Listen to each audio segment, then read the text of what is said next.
G'day and welcome to a little bit of analysis of where I reckon the Tahs can take on the Stormers at Newlands this weekend. Right, let's start with some footage from when the Tahs played the Stormers earlier on this year.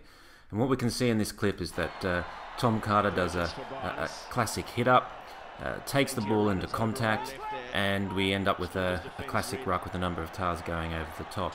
However, with the meerkatting from Luke Burgess, what this allows the Stormers to do is to completely realign. They manage to pull a back out of the ruck and then fan out their loosies, waiting for the next wave of attack, in which Wycliffe Palu gets taken down behind the game line. I guess just to prove that it isn't about the halfback, here we have Josh Holmes, again generating incredibly slow ball, which allows the Stormers to get up in defence and hit the men behind the game line. More slow ball here. Look how many men are committed from the Tahs to this breakdown. And here we have a guest star appearance from Dud Root. Very quickly there goes back another 3 metres. Again we've got slow ball. Look all the men who are committed here. Stormers able to fan out, and this time it's Hangers who gets caught out on his own, and it's not generating any questions in attack. So let's come more up to date now with the Tahs and see how they're playing with greater pace, shifting the ball and not looking to get caught on the ground. So first of all, here's a quick rock ball. Notice how much flatter Barnes is, and he shifted the point of attack to the blind side. Tom Carter takes it on, goes for a run, and watch now how instead of giving it to Rob Horn, which would have been caught by the Tran tracks, he's got deep support coming on in the form of Luke Burgess, who offloads to Tatafo Pilatu now, who here could have set up a ruck with the forwards coming behind him, but instead keeps the ball going to Al Baxter. When Big Al's finally taken down here, we have a quick clean out, no sign of a meerkat. The ball moves on, and we're almost in with a try with Ben Mull.